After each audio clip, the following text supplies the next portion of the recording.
Okay.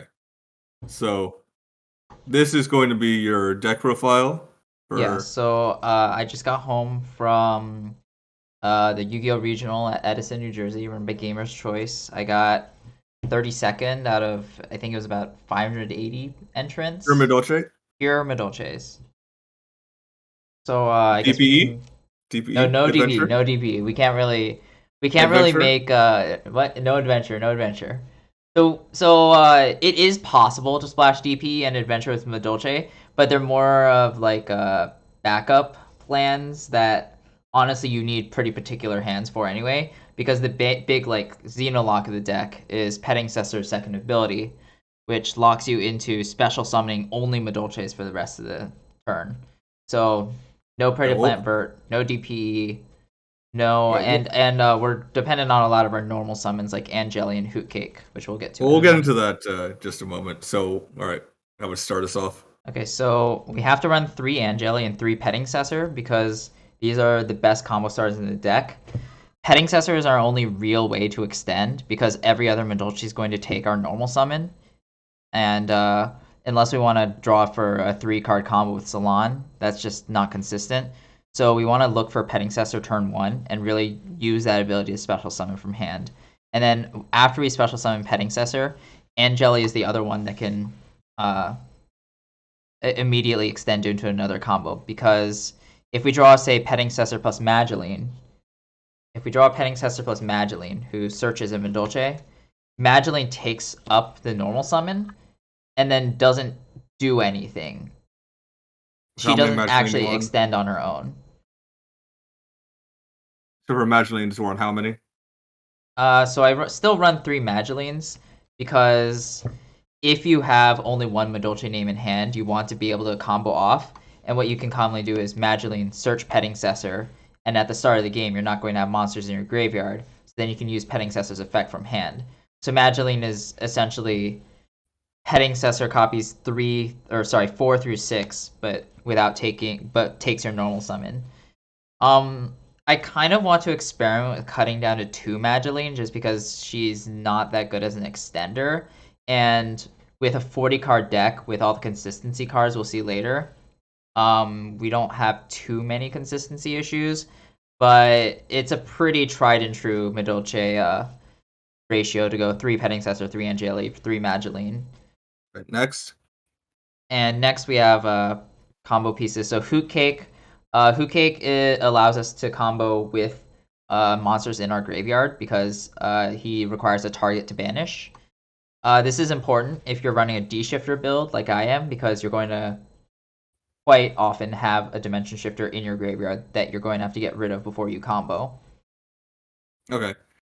And Hoot Cake's also relevant. You have to have him on field to get Messengelato's effect because Messengelato has to see a beast on activation and resolution to search a Madolche spell or trap. You have to run 2 Messengelato because you need at least one in deck. So if you draw one, you can still do a minimal combo. Uh, if you draw two, you're kind of screwed. But the reason you run two is so if you draw the one, you're not just dead. It actually did come up once that I banished a Messengelato to Small World, so I only had one Well, we'll in get to deck. that. We'll Yeah. get to that. Well, this is relevant now because I only had one in deck, and my opponent knew that Madolche usually runs 2 Messengelato. So when I special summoned the Messengelato, they just ashed the effect. And then it was kind of awkward because I had the Angeli extender. So normally I would just tribute Angeli, get my other Messengelato.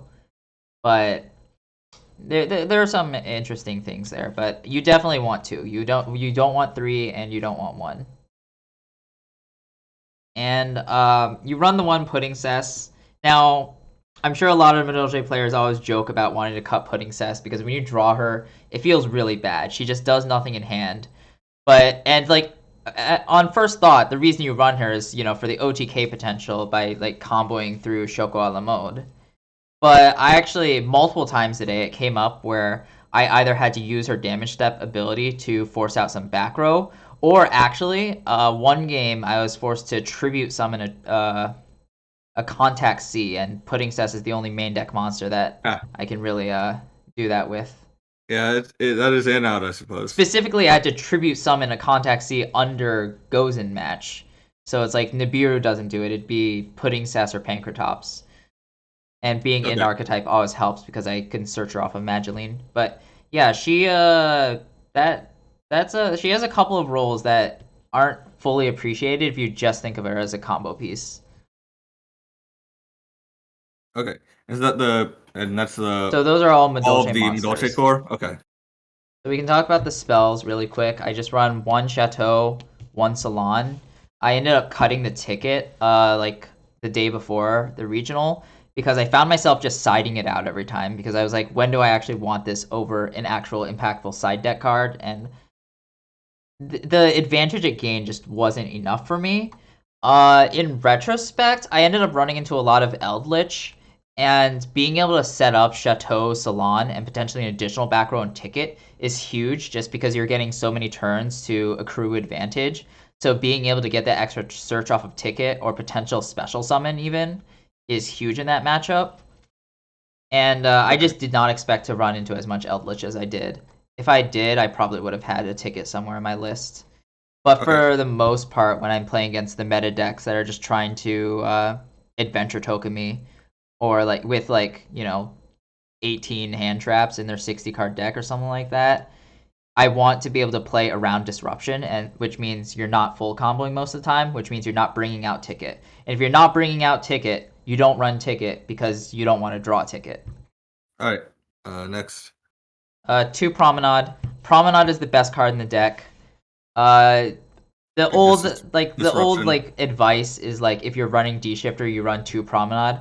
I personally like two Promenade even without D shifter, just because. So the line of play is you have Salon out, and you use Salon to set a Promenade, and you use your Promenade to negate something, and that'll return a Madolche to your hand.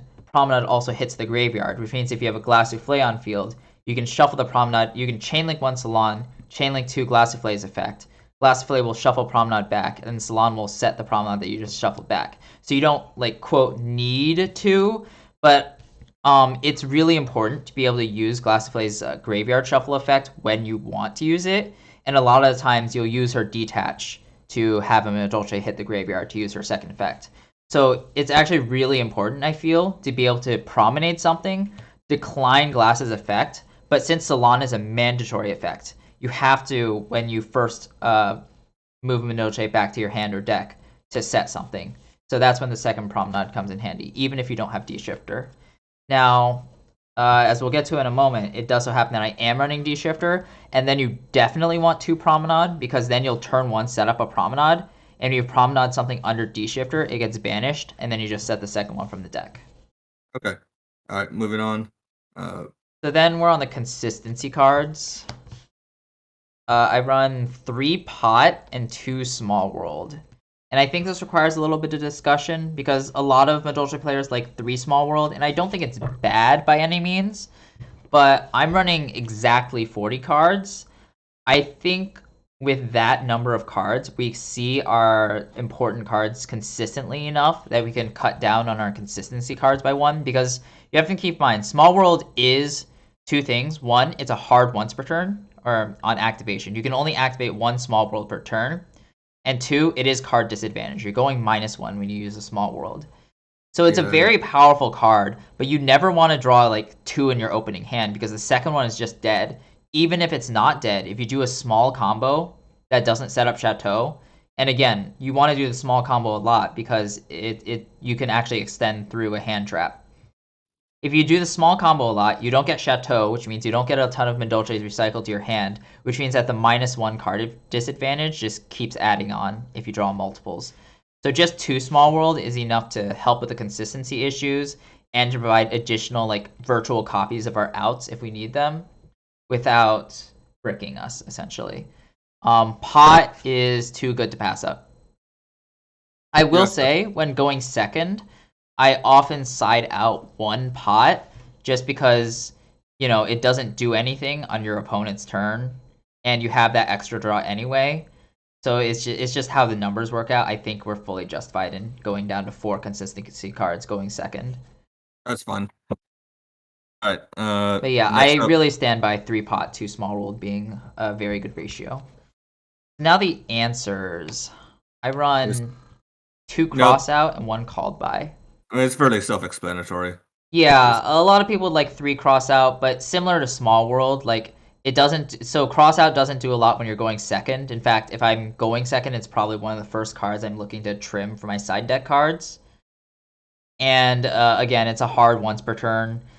I can see 3 just because otherwise we do have a bit of difficulty playing through disruption. But I prefer to think of like Angeli petting as our way to play through disruption as opposed to trying cross out. Especially since the meta is fairly diverse now, especially with like Based who runs like a billion different kinds of hand traps. You can't predict what they'll pull out on you. I had an opponent today who said he had a ghost bell, an ogre, and a ghost mourner. Like even yeah. if I had a ghost bell, like I'm unlikely to have an ogre game one and who has mourner game one. Like I'm not crossing that out. So it's like cross out. I mostly keep in here to hit like Imperm, Nibiru. It's just an additional piece of insurance when I have it, but I think it's better to play like you shouldn't be dependent on it, right? Does that make sense? Yeah, that's fine. Moving on. Yeah, So Called by that the Grave, absolutely wonderful. Don't like it's a broken card. I wanna call it broken, but sure. Anyway, next is Okay, so what here's like all the interaction. So and one it, Dino essentially Wrestler cross out Pankratops. targets is what they are. Well, we'll get to that. But one Dino Wrestler Pankratops. Um, I think you have to run either Dino Wrestler Pankratops or Kumongous.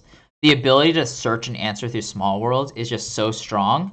I think in the current meta, Dino Wrestler Pankratops is a little bit stronger because there aren't so many things that you need to hard answer with a Kaiju, and being able to have the body is often just as important, right? Because like I'm sure everyone's been in this position where you give your opponent a Kaiju and then you can't out your own Kaiju. Like Dino Wrestler kind of sidesteps that altogether, and he also answers floodgates. And again, him being searchable, super good. But I think it's either at least one of Pankratops or Kaiju, and in a 40 card list, I wouldn't fit both of them. I run just one Ash Blossom. Okay, so that's kinda spicy. So Most people wouldn't deign go down to just one. well, in Madolches, it's common to go down to 0 Ash Blossom for the main reason of if you're going second and you ash your opponent's play, you can no longer use Petting Cessor's effect. So Petting Cessor not only being a combo extender, also as a combo starter. So if you can imagine, like if your opening hand is like Ash, Petting Cessor, and then some other stuff that's not combo starters, you basically have to pick between am I going to ash my opponent's play and potentially brick my hand if my top deck isn't like exactly Angeli, or am I going to just let my opponent do their thing and then try and combo afterwards? And as you'll see with my imperms later, I think a lot of times we can like half disrupt them, half answer their board. The one Ash as opposed to 0 is because I think Ash is still a really good, one of the best crossout targets. And also using Small World to get into Ash is really important, just because you need to be able to stop your opponent's like branded fusion. You need to stop their fusion destinies from like if they hard draw their fusion destiny, which is really dumb. But that's Sure. a digression. Or water enchantresses as well. Like there are a lot of things that Ash stops, and the potential is there if you full combo, especially if you full combo to Small World into Ash and just have that ready. Okay. Like Yeah, honestly, I see Ash as a great going first card, sort of, because if you are able to do your minimal combo, if you have a good hand, then you just have your board set up with Ash, and that's really hard for them to break. right, continue. So Effect Veiler, I don't love Effect Veiler in this list, but I'll put these cards down next to it because Yeah, these are relevant. just put everything down. They're all So I essentially down think to there. Effect Veiler is a must run because we're running 3 Shifter and 2 Nibiru, and we're also planning to go first. So in the event that we brick on Shifters or Nibirus, we need Effect Veiler to be able to link them to a useful card with Small World. In this case, Effect Veiler is a spellcaster, so we can link him to Magileine. Dimension Shifter links to Effect Veiler through Spellcaster. Nibiru links through Effect Veiler through being light. There are other options to do this, like you can run Skullmeister, which is actually a better link because he links to any level 4 Madolche. And he links to G Shifter, but then Nibiru is still isolated, and Effect Veiler is just the cleanest, like the only hand trap I know of that links both Nibiru and Dimension Shifter into your actual Madolches. So that's why I'm running Effect Veiler. It's kind of a concession to Small World being in the deck, and also Effect Veiler being not an awful effect to have. To Nibiru. Mm-hmm. So I think the number on Nibiru is difficult to pinpoint. I think with Despia being more popular, 3 Nibiru, which might have been good in the meta like a week ago, is not quite as strong. Because Despia likes to summon like 3, maybe 4 times, and then do branded on red stuff on your own turn. That said, you definitely keep at least 1 Nibiru in case cross out target, and also just because it's such an influential hand trap. I like to because when Nibiru is good, Nibiru is game winning. There are many games today where Nibiru definitely was the deciding factor for being the game winning play. Okay. So I do like 2 Nibiru. Like, it's also just nice to have hand traps that you can use. It's like if Nibiru is live, most of the time you can just yeet Nibiru out and don't have to worry about your graveyard. Sometimes they'll blow it up. You'd have to read the situation in the deck. Dimension Shifter. Broken.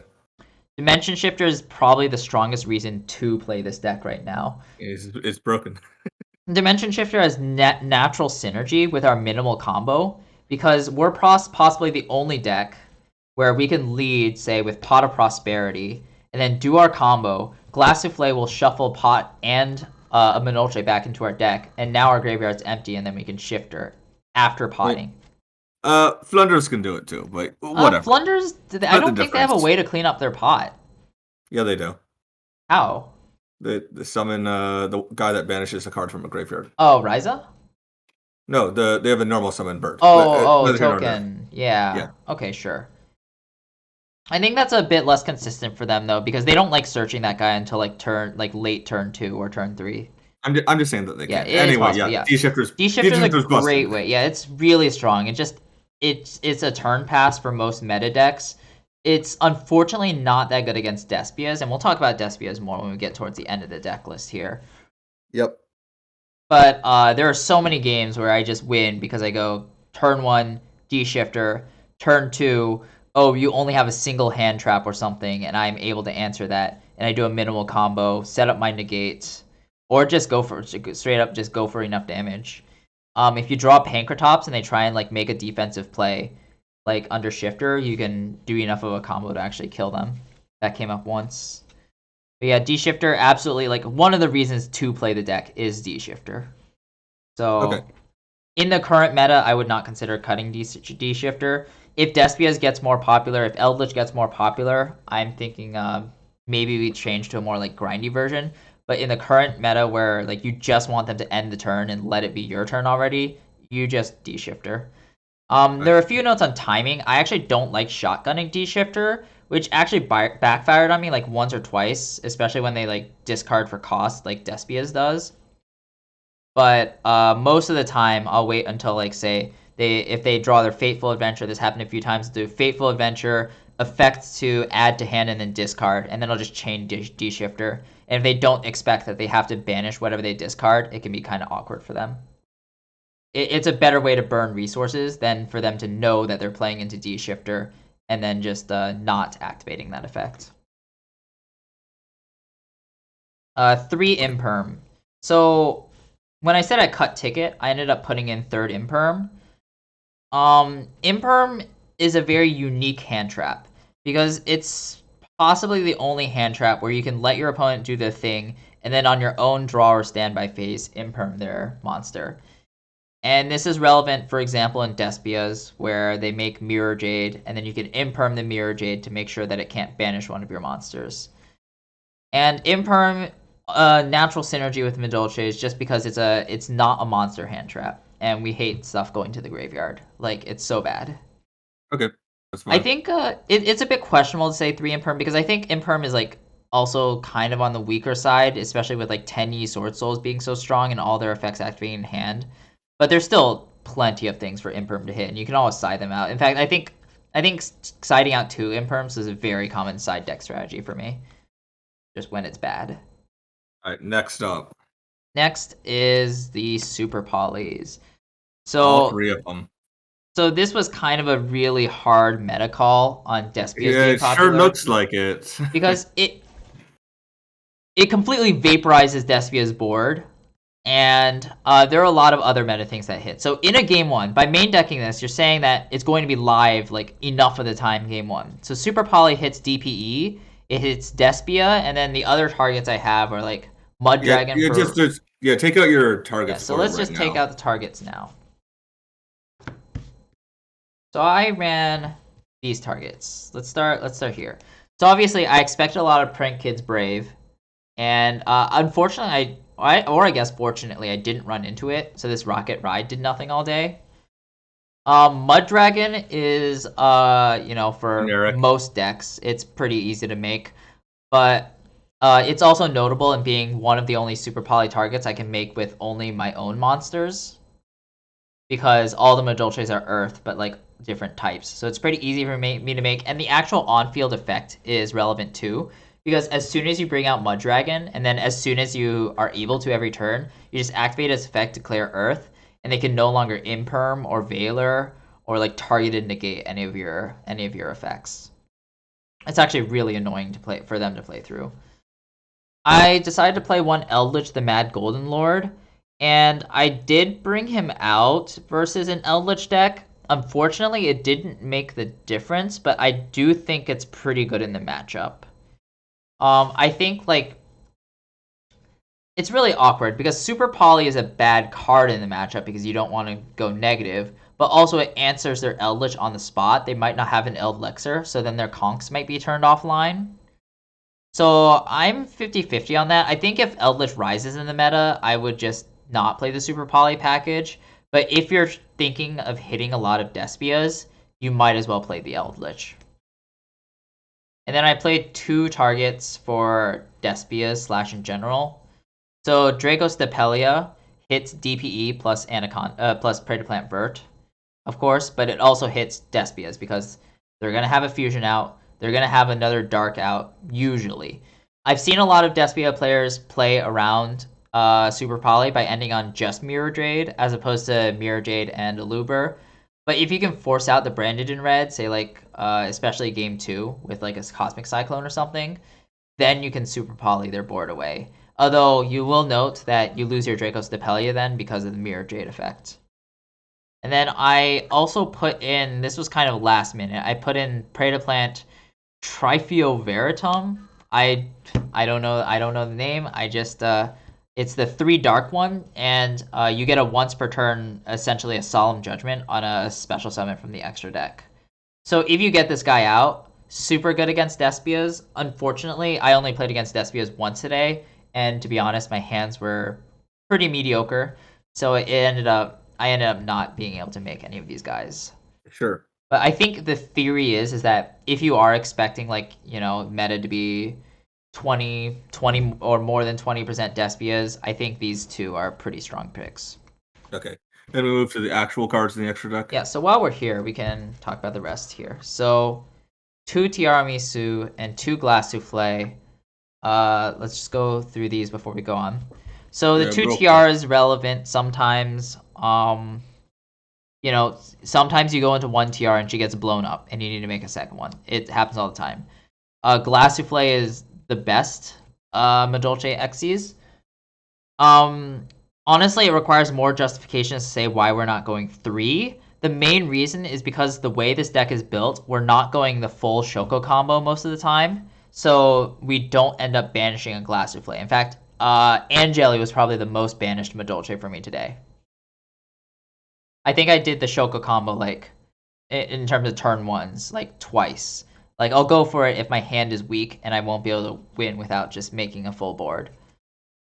So, for those familiar with Madolche, if you go for the full Shoko combo, you end up banishing a Glass Souffle and end up with another Glass Souffle on the field at the end of the turn.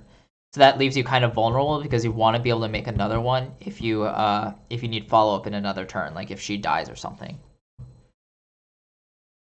But since we aren't going for that combo a lot of the time, I felt like my extra deck space had better uses, and I don't think I ever needed a third glass souffle, so that was good. I'm only running the one Choco a la mode, and again, the reason is because you're not going for that full combo a lot of the time, and you might be tempted to say that you want to run 2 Choco for the OTK combo, but you also have to keep in mind that you can't go into the spin 4 combo with Tiramisu without ticket. So, this is something you can goldfish on your own. But without ticket, you can just go Tiramisu, and then you just make like 2 other Madolches. And in terms of pure attack power, since you're not going to get more spins, you have enough for lethal. So you don't really need the second Choco. Now, if I were running ticket, I would absolutely run the second Choco, because that gives you access to additional combo lines. But again, not running ticket. Alright, next. Just the once to start. So Sistar, I don't make her that often because you're not going into the Chateau line. Again, a lot of these, like, when you're using the full, like, Shoko combo, you end up using so many extra deck resources. We're a lot lower to the ground. Our combo is basically just ends on Glass Souffle, and we have Tiara to try and hit lethal, and then one Shoko, one Sistar for when we really need that extended combo. Alright. Also, back row removal is not huge this current meta, so... And even if it is, they like hitting... Our face downs are more important than our face ups. So Sistar's other ability is just not their most relevant thing to always chase for. Okay, next. Next, we have our generics. I have 1 Baguska and 1 Abyss Dweller. I thought really hard about what generic rank 4s to include, and I think these 2 are just the most useful on average. Baguska is, in theory, really strong against Despias. Again, I didn't really get to test that, but... Yeah, stun the field versus stun the Yeah, so all of their monsters are fusions. They don't really have links. So if you put Baguska defense, they're forced to put all their monsters in defense, which can be really annoying for them. Their out is essentially the whole Brave package, but, that's what we draw Promenade for, I guess. Abyss Dweller, graveyard effects are really strong. Sometimes Abyss Dweller just wins games. I made Abyss Dweller once today, actually. I was against Phantom Knights, so, Abyss Dweller KOs that matchup. And I think I just did, like, Mageline, Search, Petting Cessor. And I forget what my opponent did. I think they drolled me after Mageline, so I'm like, I can't go too big on a combo. I can't mess in Gelato, grab my trap anyway. So I just did Petting Cessor, no effect, make Abyss Dweller. It ended up not mattering because they had, like, hard bricks, but in case they didn't have hard bricks, it would have bought me, like, a good 2 turns. And that's a huge amount of time. Okay. And lastly? Okay, lastly, Gaia is just for the potential to make 6-mat Zeus. Was not relevant today, admittedly. And then Zeus. I would not cut Zeus from the extra deck ever. He is the most important non-Madolche name. No, it's self-explanatory. Yeah. Shouldn't really require. And just for those of you curious, the way you make 6-mat Zeus with Gaia is you just take any 2 level 2 Madolches and you overlay into one of our level 4s, so either Tiara or Glass. And then you can overlay into Shoko. And then there's actually this flavor text on Promenade. Okay, not actually flavor text. Where it has a graveyard effect that once a turn, you can banish it from the graveyard to search your deck, or a hand, deck, or graveyard for any Madolche monster and attach it to a Madolche Xyz. It does target. So if you have a Promenade in the graveyard, you banish it, you search your deck for, I don't know, something useless, like Mageline. You attach it to your Xyz. And then on top of your Shoko, you then make Gaia, make Zeus. You layer Gaia, you attack, layer Zeus, and now you have a 6-mat Zeus. And 6-mat Zeus wins games. So that's the theory. Unfortunately, the Gaia Dragon was not relevant today. I will say what was relevant was not running a Nightmare Phoenix. So I've always had a Nightmare Phoenix in my extra deck, but I decided to cut it for the extra fusion slots / for the Gaia Dragon. Like, the Triumph, the 3 Dark Prey to plant and the Gaia were kind of the last 2 slots I decided on for my extra deck. And I think if I traded either one of these for a Nightmare Phoenix, I think my list would have been a little bit Just better. It's just a it just would have little been bit better. hard to make the call on which one to cut because you don't often make 6-mat Zeus, and this is entirely dependent on how often you're running into Despias. Okay. So I think, in theory, I would probably cut the Gaia for Nightmare Phoenix. Yeah. The reason being, I don't have an out to contact C. If I get contact Seed, I don't have any 6-star Xyz, and my only link is to start. So literally, my only ways to get rid of contact C are tribute summoning Pudding Cess and tribute summoning Dino Wrestler, Pankratops, or Nibiru, or D-Shifter. And it's like, that's not where you want to be. All right, now I just want to quickly go over the side deck. Yeah, so I think going for hand traps is a little bit stronger than going for board breaking power. That's just me personally. So I rather have the Gamma to stop them from getting started. And again, it's the one of the strongest hand traps in the game. And also Madolche likes it because they banish themselves at the end phase. So you don't have to worry about them sitting in your graveyard. I think it's just an amazing go second card. Surprisingly, I saw Drytrons twice today, and like Gamma is great against them because not only does it stop their once per turn, but it also denies them material to tribute to other Drytrons. Didn't draw it against them, but you know it be how it be. Sure. Next. 3 token collector. Brave is insane. 10 Sword Soul is also insane, but mostly Brave. Brave is actually so dependent on their token that, you know, if you take their token away, that it becomes a lot harder for them to do anything. And there's also a lot of other random effects that make tokens. So like there's the if you're playing against Based, they can run that small Cyberse package that makes Link Disciple and Link Devotee. And when Link Devotee makes its tokens, you just collect them and they lose their free play into whatever they make. I don't know their lines. They make scary. Oh right, they make Dagda, and then they make Prey to Plants. Bird. Yep. Yeah, Token Collector just stops all that nonsense cold, and you're bringing it against Based anyway because they're Adventure. Token Collector, honestly, just great card. It's also an Earth level 4, 0 attack, which means that it has quite a few unique links with Small World. You can actually link it through Ash because they both have 0 attack, and then of course it links through any other Earth. So we can search for our Token Collector. Token Collector, definitely wonderful cantrap. Doesn't go to graveyard. Play many of them. Back row interaction. I was only packing 2 Twisters and a Cyclone. Now, this ratio is very strange, and I would not be surprised if 3 Twisters was optimal. But between the 3 Super Poly and 2 Small World, I felt like I had enough card disadvantage. And most of the time, say if I'm going first, like Cosmic Cyclone's great because there are a lot of continuous spells I want to hit in the current meta. There's like Fateful Adventure comes to mind first, but there are quite a few others that don't as readily come to mind. Sure. So Twin Twister's obviously better if you're just trying to just clear back, like face down back row.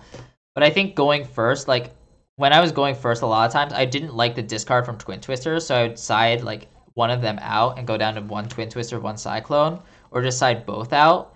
Because if I see Cyclone, like at worst, it's trading 1 for 1 with their Fateful Adventure, and then they don't get their search for their Griffin.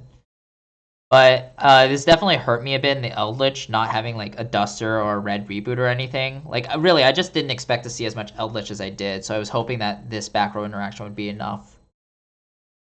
So I'm a bit surprised. Sorry, I think I'm missing a card.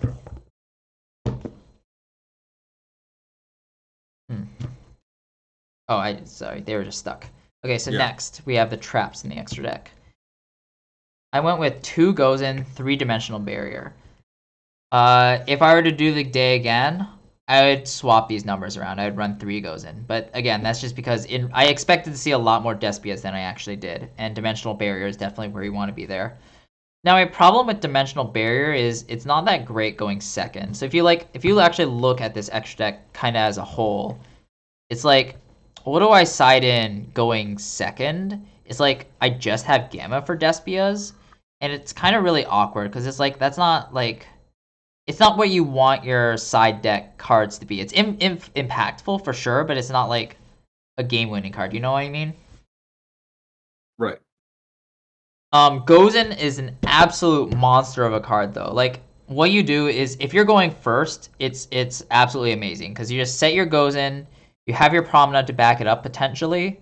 Even if you don't, like you have other ways of interacting. So like one interaction that came up today, it was actually crazy, but I think I was against Based or something, and I had a face down Gozen and Promenade, and they use Lightning Storm, so I had to Promenade that, of course, because otherwise I just lose my Omni Negate. And then something went down where they went into uh, their Rite of Armigir. So then I was like, okay, I'll Token Collector that to try and destroy the token, and then use a Forbidden Droplet to negate my Token Collector. But then I think they were out of gas to use their actual Fateful Adventure. Or no, or did I Cosmic? I forget if I blew it up or something. But for some reason they couldn't activate their Fateful Adventure to get their free Draco back. So they ended up linking the token off to try and go into DPE. And the moment they link the token off into Link Spider, I just flip Gozen, and that just wins the game right there. Yep. Even if they don't link it off, you flip Gozen, and if you have the Promenade to protect against the Draco back, they're locked into Earths. And the thing is that if they don't already have the Griffin in hand, they need to be able to normal or special summon an Earth to be able to trigger Fateful Adventure and get their Griffin, and to get their Draco back. They need to normal or special summon to get their Draco back, which is their out to this. But if they can't normal summon, they can't search it. So if you lock them into Earth, honestly, a lot of times that's pretty good still. So Okay. yeah, Gozen is like otherwise like what my qualm with this side deck list is that it doesn't really have a coherent game plan against Based because, and I'm gonna talk about this for a second because Super Poly is definitely like one of the spicier things in this list. It's like if I'm hitting DPE with Super Poly, it's a great answer to DPE, but that's only like, in the name, it's only like 1/5 of their game plan. So it's a super hard and very specific answer, but if they don't care about that particular part of their game plan, then it's kind of underwhelming. Gozen, I think, is just a hoser against Based because they don't have great ways to play around it. And just in general, like because their game plans are so different, it's hard to really have a coherent side deck plan against them. Like obviously I bring in Token Collector, I bring in Gozen. Going first, I definitely bring in Cosmic Cyclone. But like it's like even like take Shifter, which is one of the strongest cards in the deck. Against Based, like it stops a lot of their recursion, but if they still make like if they're still able to get their adventure package out, make Preda Plant, do a DPE to stop you from making any plays, so they have Griffin DPE. Like we can't really combo through that ourselves under Shifter, and then it just goes back to their turn and they just do their normal thing. So it's like I felt like Shifter wasn't great in that matchup because they have plays under Shifter, and then they just do their other stuff once Shifter's gone. So like these 6 cards, which are supposed to be hosers, just felt like narrow answers in Based. So honestly, I think going forwards, if I don't see a lot of Despias, I'm gonna try moving these Gozens back into the main deck. Yeah, so that's kind of my impressions on. Oh, and finally, D Barrier. I mean, again, expecting Despias. Also, it's good against Sword Souls, Tenyi Sword Souls, which this current like 3 Super Poly, they're just dead. These are dead in the Tenyi Sword Soul matchup. So first thing you do side decking, trade those out. Okay. So just I suppose that we've got all the cards. Just closing thoughts. What do you think of the archetype in general right now? I think it was a little bit stronger right before Despia's because we didn't have to worry about this like orthogonal game plan of Super Poly, which it's very strong, but it also kind of is situational and it kind of fragments our game plan. I also the fact that Despia's themselves don't really care about D Shifter is a huge like it's a huge blow to our power as a deck when so much of our power is in the fact that we can just run D Shifter and loop D Shifter. So like I think the list for today, like obviously I was expecting a lot more Despias. That's why it's built the way it is. And I don't think there's anything like wrong with that, but I ended up not seeing as much Despias, which is why like some of the pieces didn't perform as well as I did. I think if like, if I were to do the day over, I would construct the deck to take down Based a little bit stronger and just let the chips kind of fall where they may with Despia. Like I'd probably side the D barriers, but I probably wouldn't I wouldn't go with the Super Poly package. I'd go with maybe Gozen's main or something. Okay, that all sounds good. All right, thank you for listening to my deck profile.